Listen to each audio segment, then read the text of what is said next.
been 12 rounds. He's been 10 on several occasions. He's fought some former champions. He beat Juan Laporte in addition to beating Livingstone Gravel. Also beat Hector Lopez, who had an NABF title in the past. And a good factor for him, too, he has fought in the United States. He's not coming over here making the title fight his first sojourn here, so that doesn't come into play for him here. He's been able, he got here a few days early, got used to the altitude, the time difference, stayed away from the tables. He did indeed. In fact, he even commented, as you look at his amateur record, where he did very well, he said, I live in a quiet suburb of Sydney, Australia. They asked him what he thought of Las Vegas. He said, it's a little too noisy for me here.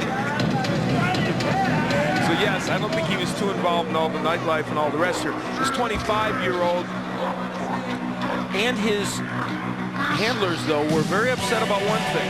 There is no Australian judge for this fight, and there was even talk at a certain point that they would pull out of this fight because of that, but cooler heads prevailed, and he is here. He's now inside the arena here at the Em-Ji-Em. And it is sort of a ridiculous demand for a challenger to come in and try to decide who the judges are. A lot of times you see that. It seems like a psychological ploy to try to get the champion out of sorts, and they were trying to make an entrance and a statement when they did that. There is Kosти Czyu, looking pretty relaxed. And over the ropes he comes. Yeah, that wasn't bad. That wasn't too bad. What would you give that? I'll tell you what, on a scale of 6, I'm high up there. I give it a 5.9. A 5.9. And we know that in this case, the Russian judge would have given him a young man from Australia, who came in with a 13-0 record, 10 KOs. And the interesting thing about him is in his fourth pro fight, he was already fighting Juan Laporte in a 10-rounder.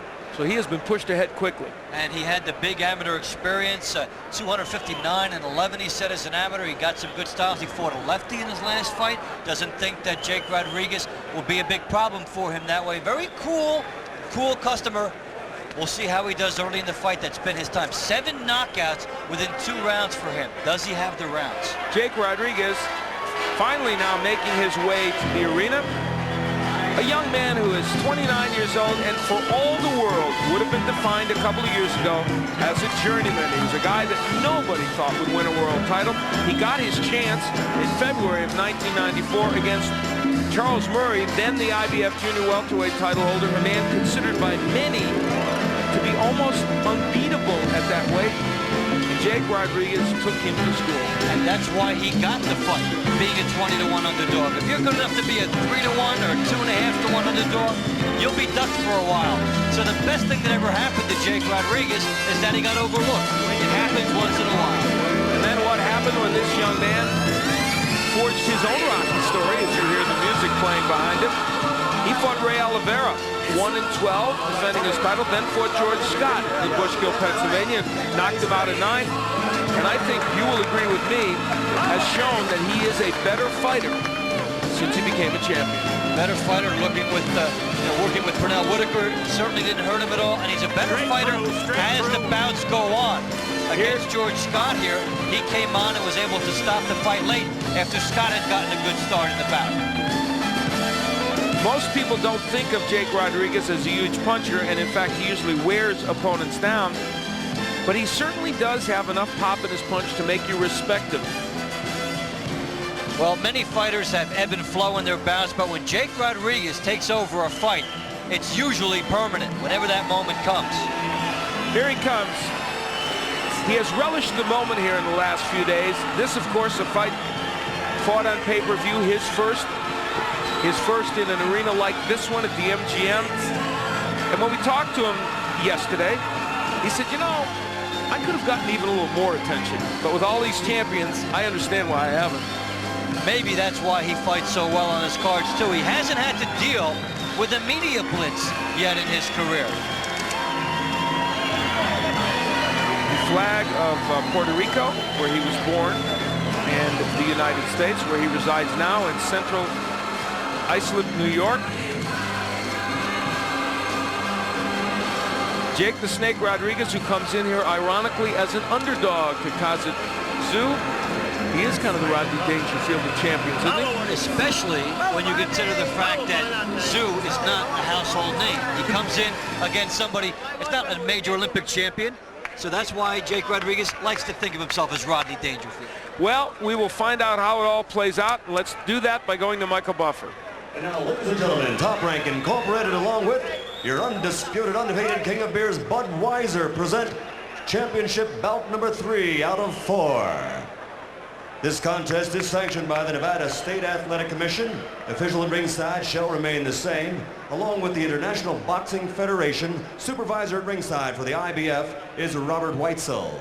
The 3 judges assigned to score this bout on a 10-point must system will be Bernie Cormier, Don O'Neill, and Chuck Jampa.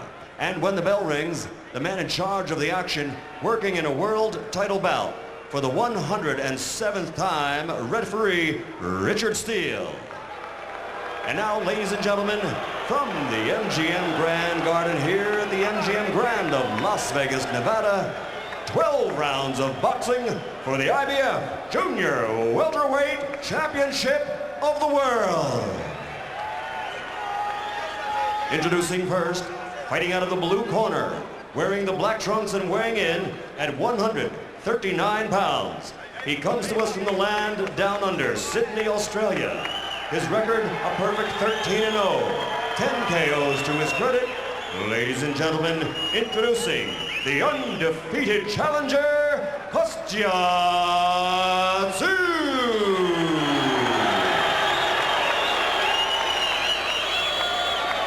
And his opponent across the ring, fighting out of the red corner, wearing the red trunks with white trim, weighing 139 1/2 pounds.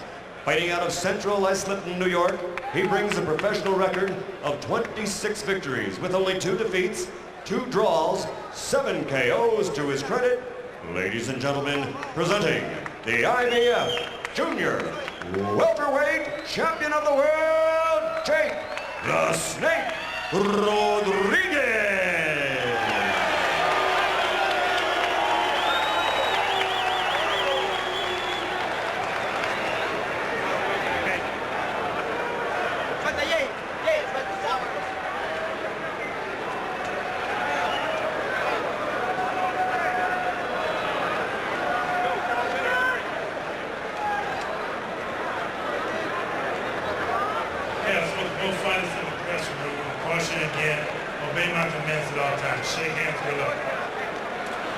Jake Rodriguez not looking at Kostia Tszyu, looking down instead.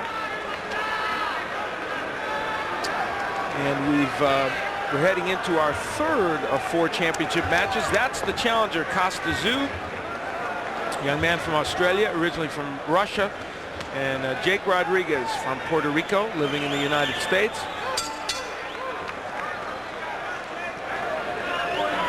Rodriguez is the left-hander. He makes no bones about it. When you say to him, what's your biggest advantage? He said, I'm a lefty. That's why you have to like a guy who knows what his selling point is, and down he is. Wow. Tszyu wasn't kidding. Not being bothered by lefties. That is a shock. I am astonished to see Jake Rodriguez go down so early. He is not the kind of guy that goes down. Charles Murray didn't do it. Man, Kostia Tszyu with a big right hand, and Rodriguez cornered there. Tszyu is very potent early, and Rodriguez told us, he said, I know he's going to be tough early. He said, I have to get through that. Let's see if he can do it. Well, knowing it and being able to do it is 2 different things, and he's in trouble again with the lead right hand. Charles Murray tried to hit him with that right hand for 12 rounds and couldn't do it. Kostia Tszyu has done it twice and hurt him here in this first round. Well, Jake Rodriguez shocked here in the first round. Here in his 3rd title defense.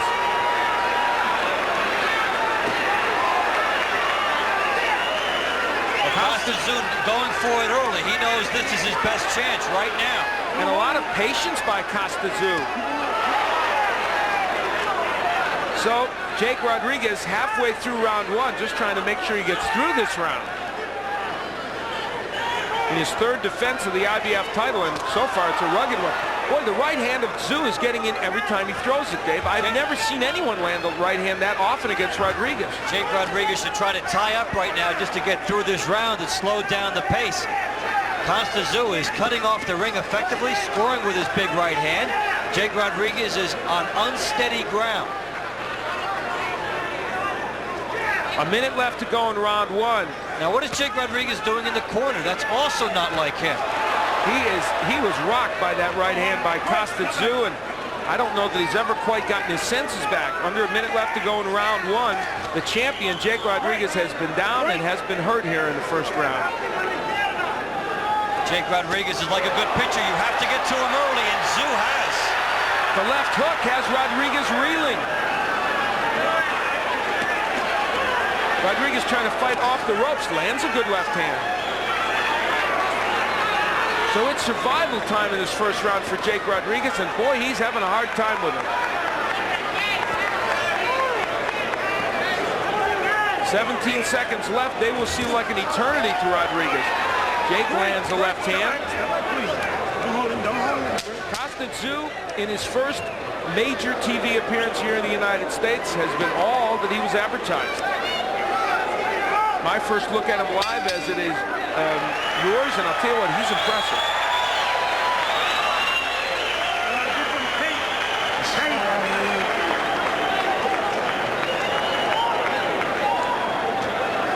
Okay, in my pocket here. Reach in that pocket to strengthen there.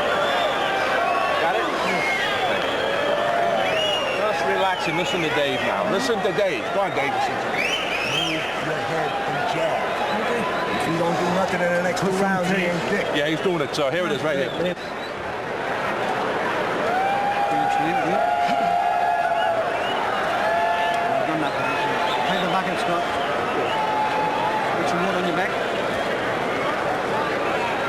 Well, Czyu almost wins the fight right here. The jab by Rodriguez, he doesn't bring it back. The little shuffle step by Czyu, very impressive, sets up the knockdown.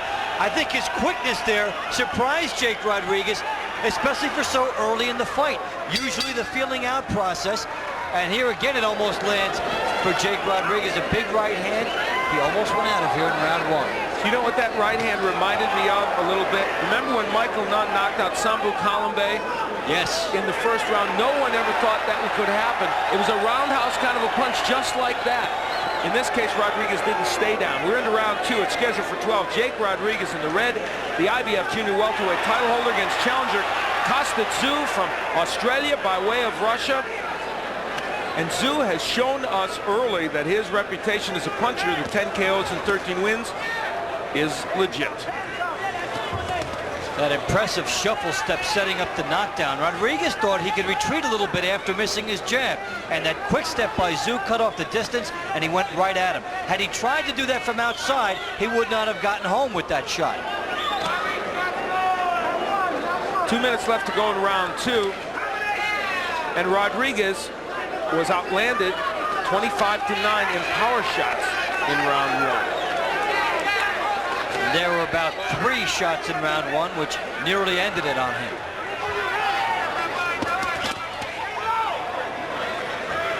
Jake Rodriguez again putting himself into the corner. That's very unlike him. It's a sign of a fighter who's a bit unsteady. And Czyu landed the right hand again. And if you have not seen Jake Rodriguez fight before, it is astonishing to see him getting hit with these many right hands. Czyu is cutting off the ring effectively, and Jake Rodriguez is moving straight back after Czyu attacks, and he's making it easy for Czyu to go to that straight line and land the right hand here. There is an abrasion underneath the eye of Kosti Czyu.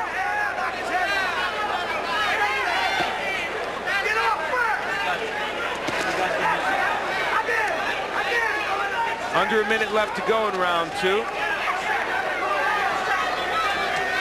Jake Rodriguez has stabilized himself to some degree, but not able to do much offensively against Czyu. We're not accustomed to seeing Jake Rodriguez push his punches out either. He's pouring with his left hand. That's supposed to be his power hand. There's the jab. Now they told him jab and move your head to Rodriguez. He's doing neither very effectively right now. just getting nailed with right hands. There's another one.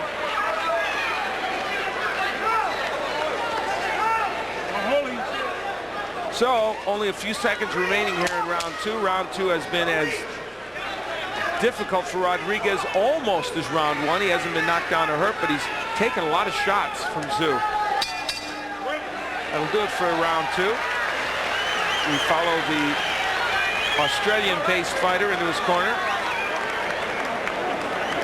Let him take it out. From the side. On the side. Okay. Hold that quick.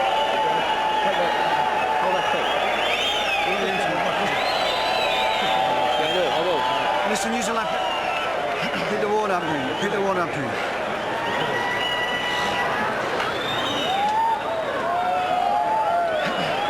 They must like what's happening, not too many instructions. Yes, put him back in the ice, mate. Has he had a rinse? Oh, look at those numbers, Dave. You don't usually see Jake Rodriguez being outlanded like that, and he throws a lot more. He's had some big numbers throughout his career.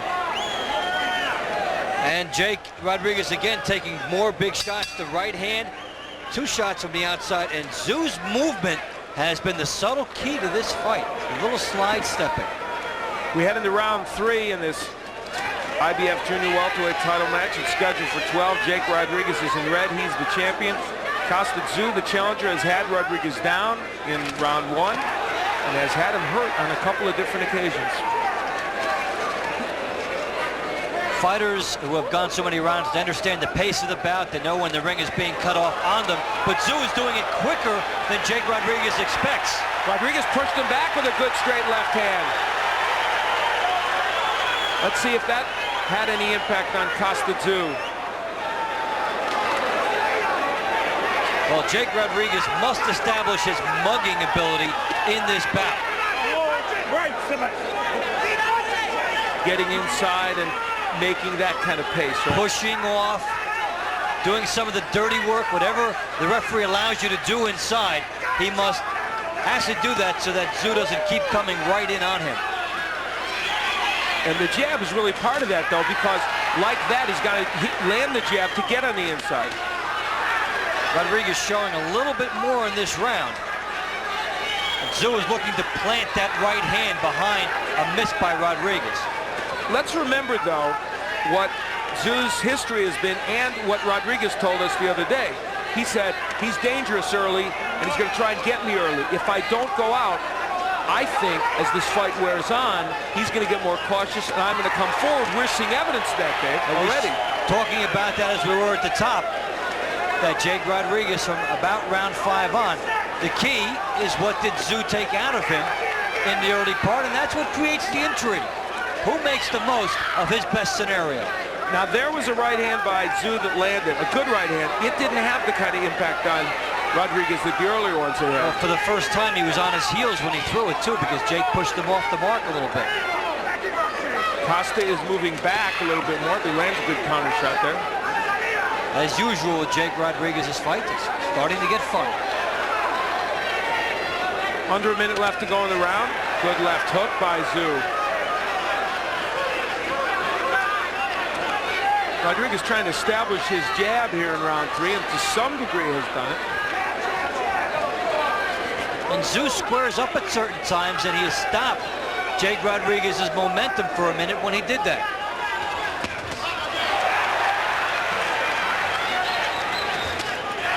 Well, it's still been difficult for Rodriguez to land his punches offensively. Tszyu has done a pretty good defensive job. So in round 3, things get a little bit more even. I don't know if it's a round that Rodriguez won, but he certainly did better than he did in rounds 1 and 2. Nice crowd on hand here at the Em-Ji-Em Grand Garden, and they are being treated to some fine boxing. Alex Sanchez won in our first match by decision, and Gabe Ruelas beat Freddie Liberatore in TKO after the second round. We've had knockdowns in the first round of every fight. It's true. What would be the proposition bet on that, huh? How about for sweeping the card, at least 100 to 1? See him pulling his arm back, right? Okay. Two things. Go ahead, Dave. Yeah, the hook, and don't let him get set. Bing, bing, bing. When he tries to get set, bing, bing, bing. When he try, okay? He can't fight unless he's set. The hook is. Well, Jake Rodriguez getting a sense of what he must do here. Countering shot over the top, and he actually made Tszyu miss. So he threw off the distance of Kosти Czyu there in round 3.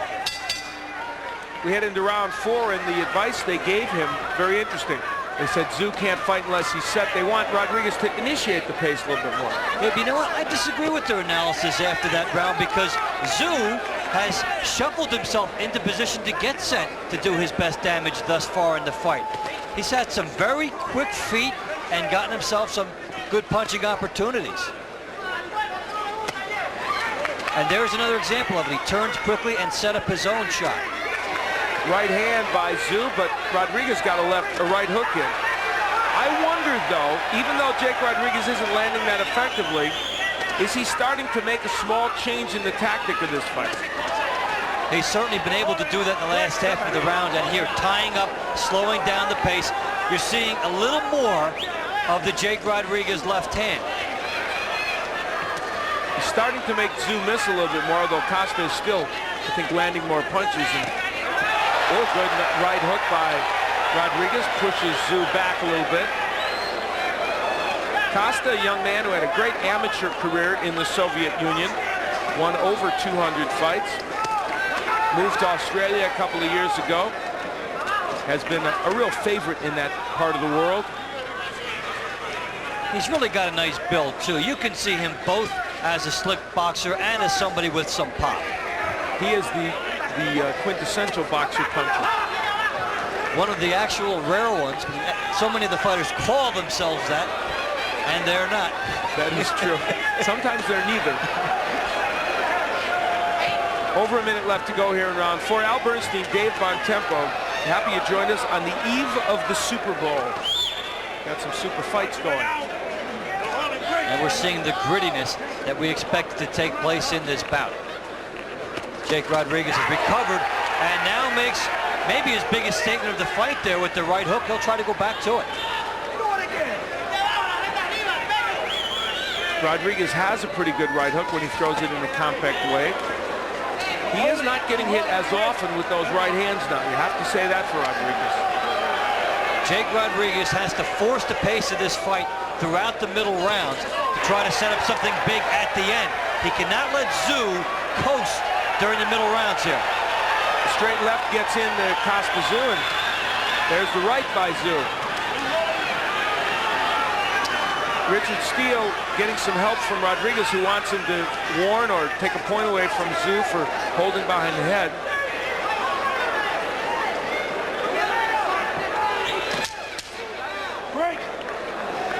So we wind down in round 4, a round in which Rodriguez has had some better moments, but Kosti Czyu is still pinpointed him with some of those good combinations.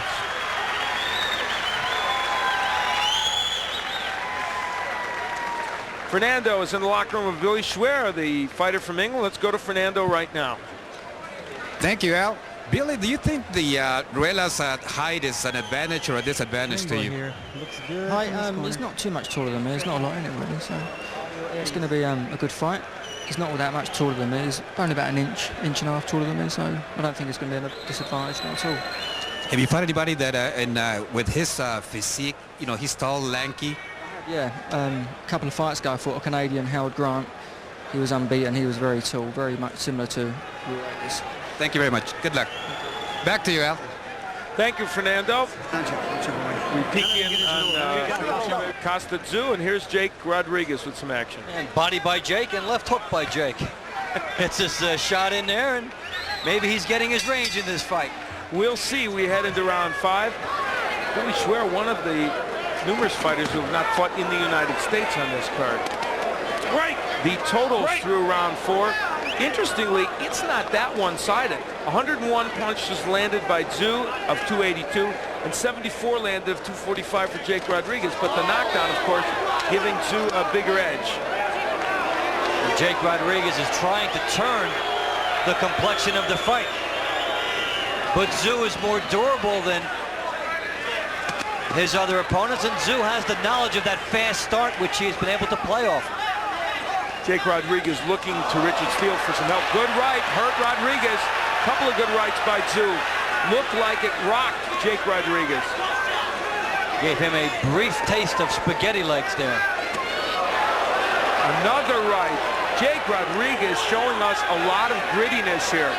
He's backing up. I think he's taking some big right-hand leads, too. Kostia Tszyu landing more right hands against Jake Rodriguez than I think anyone has done in the last 5 fights I've seen him in. Jake is hurt. And Jake cannot be standing there like that. He's taking one big shot trying to load up, but Jake Rodriguez is not a puncher. He is definitely hurt. Kostia Tszyu has him in trouble. What is keeping him up right now, I don't know. He has been rocked with those right hands. And there you see Tszyu again turning into his punches. And Jake goes down. That was a knockdown. I don't know why he didn't call that a knockdown. Jake went down on his own. He went down so he could get the rest. Bad call by Richard Steele. Yet another bad call. That's a horrible call. Or a horrible non-call in this case. Jake went down because he was hurt. Boy, Richard Steele blew that one. Good hook by Kostia Tszyu.